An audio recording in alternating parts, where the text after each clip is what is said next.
Beyond the gates, spoilers tease that as the moon slipped behind ragged clouds and the wind carried whispers through the swaying pines, the fragile threads of festering secrets and buried truths began to unravel in the otherwise sleepy town of Crestwood Cove. In the hush of that fateful night, Leslie Hawthorne discovered that her carefully constructed facade was on the brink of collapse, and the desperate measures she would take in the name of self-preservation set in motion a chain of events that would test loyalties, shatter alliances, and leave no soul untouched. From the moment Jacob Hawthorne, the man whose very blood coursed through her veins, stepped into the dimly lit study clutching irrefutable evidence of her darkest deed, Leslie sensed the walls closing in. He held in his hands a pair of blood-stained gloves and a battered motorcycle helmet, the remnants of the accident she had expertly manipulated to look like a tragic twist of fate. Laura Stevens, vibrant and full of promise, had been the unwitting pawn in Leslie's scheme to erase a threat to her status, but Jacob's discovery transformed what Leslie had intended as a tidy cover-up into an untenable liability. The realization scorched her conscience. She could not afford to let Laura's memory lead back to her. The revelation cut deeper than the knife she had metaphorically plunged into her former friend's future, because now her own daughter Eva's safe to her very freedom hung in the balance. Within hours, Leslie was packing with frantic precision. She stuffed clothes into a battered duffel bag, her hands trembling not with regret but with the thrill of survival. Each garment she crammed inside represented a deliberate step away from the life she had built, away from the town that whispered her name behind closed doors. Outside, the air tasted of coming rain, and the old Mercury coupe she'd kept hidden behind the barn's collapsing back wall gurgled to life when she turned the ignition. Eva, her 9-year-old daughter, with curious blue eyes and a laugh that once filled Leslie's world with light, watched with wide-eyed confusion as her mother barked instructions.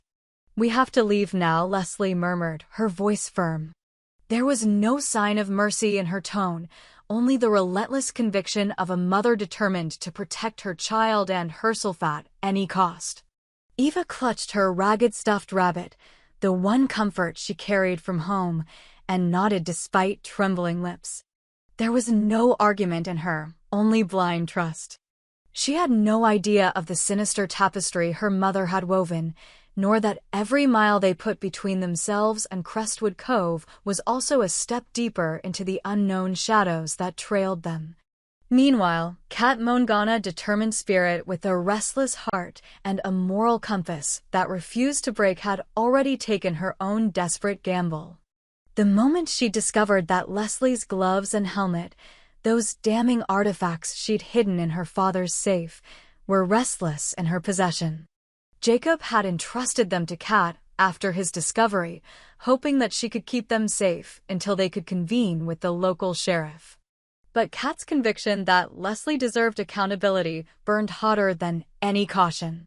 Under the pale streetlights, she had stolen the evidence from her father's desk, a pair of dusty gloves and a helmet cracked at the visor, and vowed to use them to force Leslie into the open. Late that night, Kat's red hatchback skirted the tree-lined roads toward the outskirts where Leslie kept her hidden coupe. The engine's hum was a siren call in the stillness, and Kat's knuckles turned white as she gripped the stolen items in her lap. Each turn of the road brought her closer to a reckoning, and she felt her heart gallop like a trapped horse. She knew she was taking a monumental risk, not just to her own safety, but the safety of the innocent girl who often tagged along in Leslie's wake. But Kat's empathy for Laura and her anger at the injustice blazed too fiercely to be ignored. At a fork in the dusty backroad, headlights split the darkness ahead. Leslie's silhouette was visible behind the wheel of her Mercury, the chrome edges gleaming like a predator's eyes. Kat slowed, her pulse thundering in her ears, and made her move. With a primal shout, she slammed her foot on the accelerator, steering her hatchback directly into Leslie's path. The collision was inevitable and catastrophic. Metal screamed as the two cars met, glass shattering in 1,000 glittering tears. The world jolted, spun, and then stilled in a deafening silence broken only by the tortured groans of the wreckage. Beneath the crumpled hoods, the fate of 3 lives hung precariously on the edge of oblivion. When Kat finally clawed her way out of her own mangled vehicle, she could barely breathe. But through the haze of adrenaline, she saw them, Leslie and Eva, slumped against the steering wheel, their bodies twisted and bloodied. The sight should have pricked at her conscience, seeded doubt. But Kat's gaze hardened. If Leslie died here, if this collision finally silenced the witch who had plotted such cruelty, maybe some shred of justice could be claimed. She stumbled forward, clutching the gloves and helmet like sacred talismans of retribution, and spat through clenched teeth, "This is for Laura." As Kat's words echoed across the wrecked bonnet, distant sirens wailed. The first to arrive were local deputies, drawn by the crash report that Kat herself had secretly triggered earlier, ensuring that help would not come swiftly enough to alter the course of her vendetta. When the red and blue lights danced across the mangled steel, Lena Morris, the town's most principled deputy, stepped into the crater of twisted metal. She knelt beside the injured pair, her calm voice cutting through the tension. "Hold on. You're going to be all right. Medics are on their way." But beneath her professional veneer, Lena's eyes flickered to Kat, who stood a few feet away in triumph. There was something feral in Kat's posture, an unashamed exhilaration that lent her an almost inhuman aura. Her grin was wide, triumphant, Lars Hawthorne's gloves and helmet held aloft like trophies.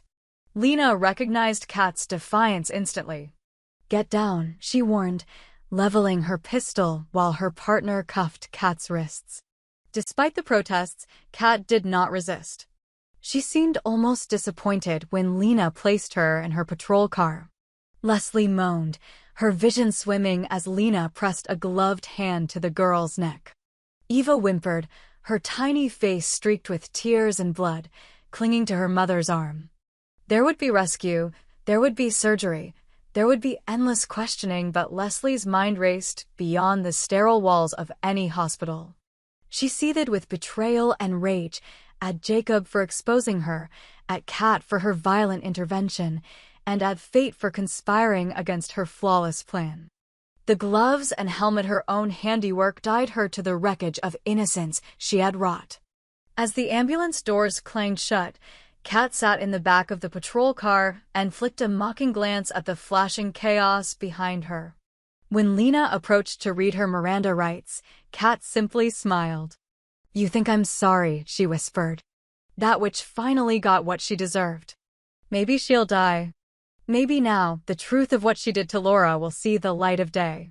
With that, Kat's laughter, cold, triumphant, resonated through the small cabin of the patrol car. Outside, the forest swallowed the broken vehicles and the twisted narrative they contained, but what Kat promised would ripple through Crestwood Cove like poison. Jacob, having arrived moments too late, watched helplessly as officers led Kat away. In his hands, he still clutched the weathered evidence that his sister had risked everything to preserve. In that instant, Jacob understood that nothing would ever be the same. The collision had not only smashed steel and shattered bone, but it had pulverized the illusions that bound their family together. Leslie's flight and the violent confrontation that followed marked the beginning of an unraveling saga. As sirens gave way to the mournful cry of the wind, and the night reclaimed its eerie stillness, questions hung in the air like sparks. Would Leslie and Eva survive the crash that Kat had orchestrated? Could Jacob find the resolve to see justice served, even if it meant exposing his own family's sins? And as Kat lay in her jail cell, her heart still pounding with adrenaline, would her act of vigilante justice propel her into the darkness she so despised, her into the light she so desperately sought? For now, the survivors and the guilty alike would brace for the trauma of recovery, interrogation, and revelation. Secrets would claw their way into daylight, alliances would fracture, and the true cost of vengeance would begin to reveal itself. But on that tempestuous night, as the broken forms of Leslie and Eva were loaded onto stretchers and Kat's defiant laughter faded into the radio static, The stage was set for a confrontation that would engulf every soul connected to the Hawthorne legacy and leave no one unscarred. The ambulance's red glow flickered against the cold metal of the gurney as Eva drifted in and out of consciousness, her small form cocooned in crisp white sheets. Leslie lay beside her, every breath a battle against fractured ribs and a concussion that threatened to pull her into a void darker than any she had known. In the fluorescent hum of the ER, monitors beeped like accusations, marking the slow and steady return of life to bodies that had teetered on the brink less than an hour ago. Yet for Jacob Hawthorne, standing at Eva's bedside with a rigid jaw and haunted eyes, survival was only the first step. The collision had shattered more than steel. It had fractured trust, torn open old wounds, and set in motion forces that neither time nor love could easily mend. When the surgeons emerged, their faces a mask of professional detachment, Jacob braced himself. The lead physician spoke in measured tones, outlining the surgeries to come: internal bleeding that demanded immediate attention, potential long-term complications from brain trauma, and countless small fractures that would require months, possibly years of rehabilitation. Leslie's case was stabilizing, they said, but her prognosis remained uncertain. Eva's injuries, though severe, were less life-threatening: a broken collarbone, a mild concussion, and deep lacerations that would scar. Jacob nodded at each point, committing it all to memory, though what truly pounded against his temples was the weight of a revelation he could scarcely name. Late that night, after the lights had dimmed and the corridors hushed, Jacob slipped into Leslie's private room. She lay half submerged in the sheets, her dark hair matted to the pillow and one eye swollen shut. Despite the tubes and the beeping machines, her gaze cut through him with the same cold precision he had known since childhood. "You survived," he whispered, voice rough with emotion. Leslie's good eye narrowed. "Of course I did," she rasped. When Jacob pressed on her wrist, seeking the pulse of her remorse, he felt nothing but the steady thrum of self-preservation. "Why, Leslie?" he asked, voice cracking. She turned her head away, the fine line of her jaw betraying a flicker of pain, perhaps physical, perhaps regret. But then she closed her eyes, feigning sleep, and with it the conversation ended. Meanwhile, Kat sat in the county jail, her wrist chafed by the handcuffs and her mind alight with defiance. The interrogation room was stark: a metal table, 2 chairs, and a single bulb that swung overhead, casting long shadows. Deputy Morris entered, dossier in hand. "Miss Monahan," she began, "you're charged with assault with a deadly weapon, endangering the welfare of a child, and theft of evidence." "How do you plead?" Kat's lips curved into a bitter smile. "Guilty of telling the truth," she replied. Lena's eyes flicked with both frustration and a grudging respect. She placed the gloves and helmet evidence now of both Leslie's crime and Kat's vigilante justice on the table. "You know what you did. You endangered that child's life." Kat leaned forward, voice low but unyielding. "Leslie endangered Laura's life," she shot back. "I made her feel a fraction of the terror she created." In the days that followed, the threads of the Hawthorns unraveling woven into the fabric of the town's gossip. In a closed-door hearing, Jacob argued for Kat's bail, citing her mental state and her deep remorse, though not for the crash, but for the necessity of her actions. Leslie, still sedated, was eyed by the court-appointed investigator as a flight risk. The court considered placing Eva in protective custody. Word reached Jacob like a physical blow. The very daughter he had hoped to shield from scandal was now bound by legal wrangling between her mother's survival and her abductor's defiance. Despite everything, Jacob found himself torn.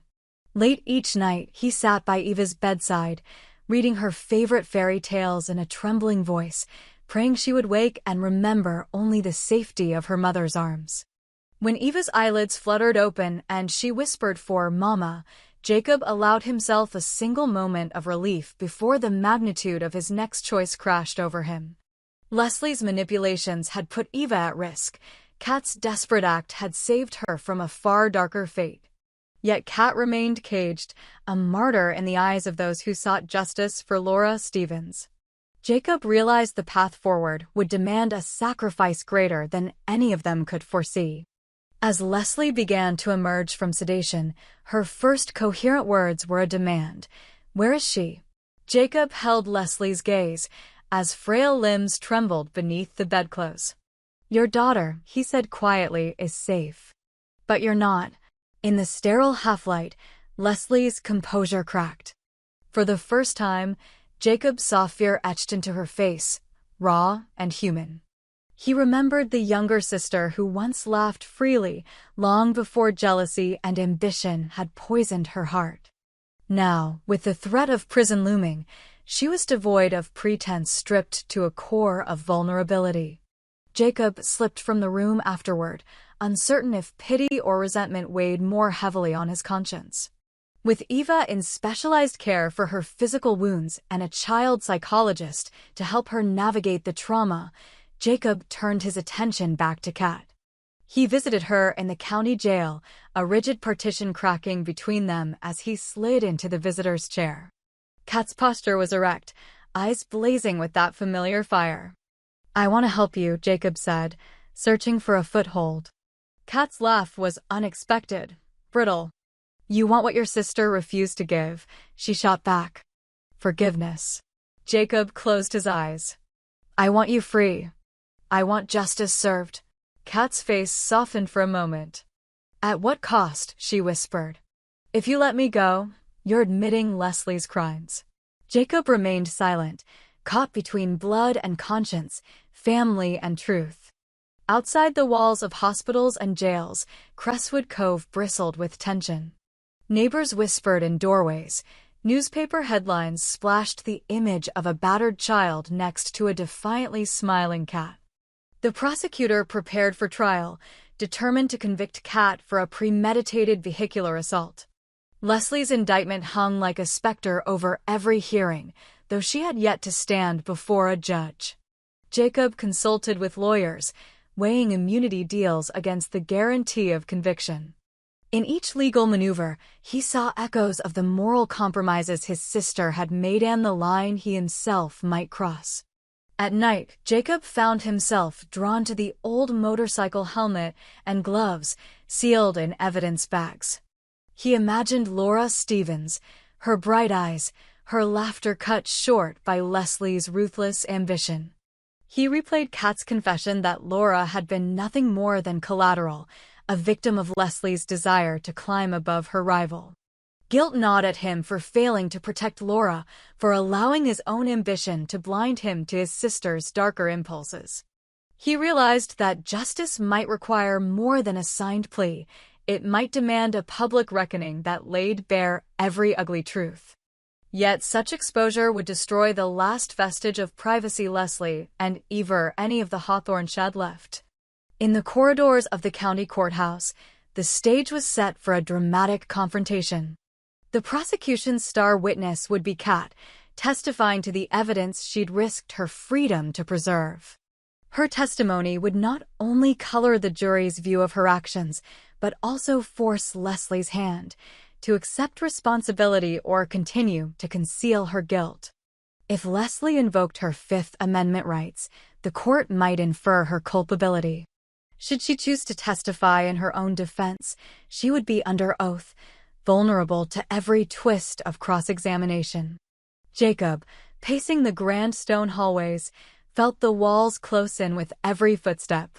He knew that no outcome could be painless and that the choices made in the next days would echo for years to come. Amid the legal tempest, Eva's progress offered a fragile light. She relearned how to walk with a sling around her shoulder, her laughter returning in small bursts as she stacked blocks or colored pictures for the psychologists to study. Yet in quiet moments when she stared at the helmet framed on the shelf by her bedside, her tiny face would cloud over, eyes distant with unspoken questions. Jacob began to see that Eva's recovery would require more than casts and stitches. It would demand truth, honesty, and perhaps a new definition of family. Leslie's presence, once a source of comfort, now hovered as a question rather than an answer. Could Eva ever look at her mother without seeing the woman who had endangered her life?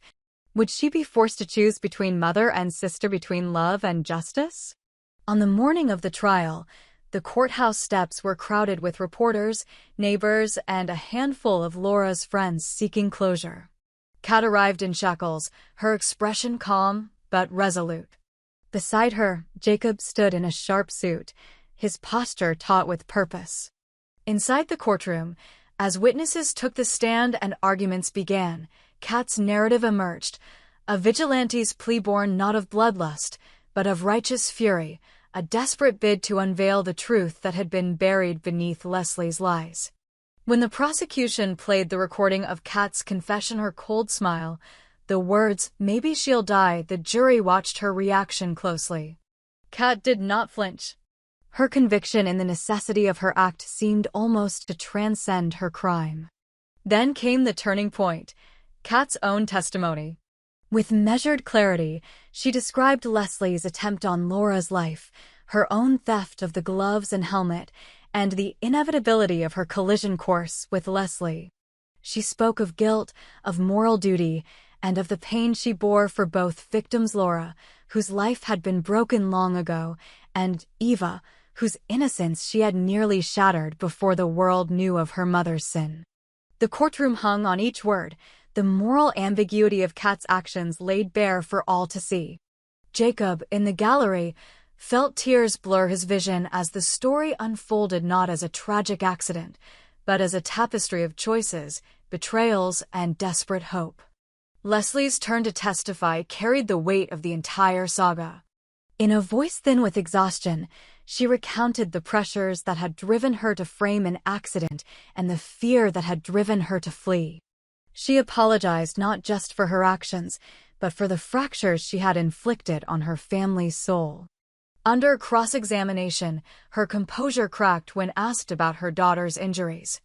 "I thought I could control everything," she whispered, tears tracing lines through the makeup. "I thought I could protect us." The jury watched as the woman they had heard painted as a villain revealed the broken heart beneath the veneer. As the judge called recess, a hush fell over the courtroom, the scales of justice tilting, perhaps, toward mercy. Behind the scenes, negotiations swirled. The prosecutor, moved by Kat's genuine contrition and Leslie's stark remorse, floated the possibility of a plea deal.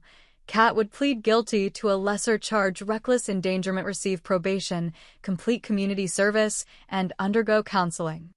In exchange, Leslie would plead guilty to manslaughter in Laura's death, face a prison sentence reduced by her cooperation, and irrevocably relinquish custody of Eva. Jacob, torn between relief and dread, found himself at the intersection of justice and forgiveness. He could see the outlines of a future where Kat walked free, Leslie paid her dues, and Eva grew up with the truth at her core. But the cost loss of time, of innocence, of trust was staggering. The following week, in a packed courtroom, the plea agreement was read aloud. Kat nodded, accepting probation and community work at the youth center where Laura once tutored children. Leslie, her voice steady but haunted, admitted her role in Laura's death and her subsequent flight. She accepted a prison term reduced, but uncompromising enough to mark her fall from grace. As the gavel fell, silence reigned. Outside, the sky had cleared, the first sunlight of dawn casting long shadows across the steps. Jacob stood between Kat and Leslie, his arms outstretched as if to embrace them both. Neither moved. Eva, watching from behind the protective glass of the spectators' gallery, clutched Jacob's hand. She had followed the proceedings with wide eyes, absorbing terms like plea, probation, and sentence without fully grasping their weight. When the judge dismissed the court, Jacob led his daughter into the light. Kat lingered a moment, her gaze flickering with something like gratitude. Leslie sank onto the bench, tears falling freely for the first time. In that moment, the three soul sinner, Savior, and the girl at the center were connected by loss and the fragile hope of redemption. What lies ahead for them remains unwritten. Eva will need years to heal, to understand how her mother's choices and her sister's vengeance shaped her young life. Jacob will bear the burden of truth, guiding his daughter through the tangle of love and betrayal. Kat, once cast as a villain, may emerge as a guardian her probationary service in Laura's memory, forging a path toward atonement. As for Leslie, the road through prison and beyond will test whether remorse can truly reshape a person's soul. In the quiet moments between past and future, they each hold the power to reclaim their humanity or to succumb to the shadows that first drove them apart. Only time will tell which they choose.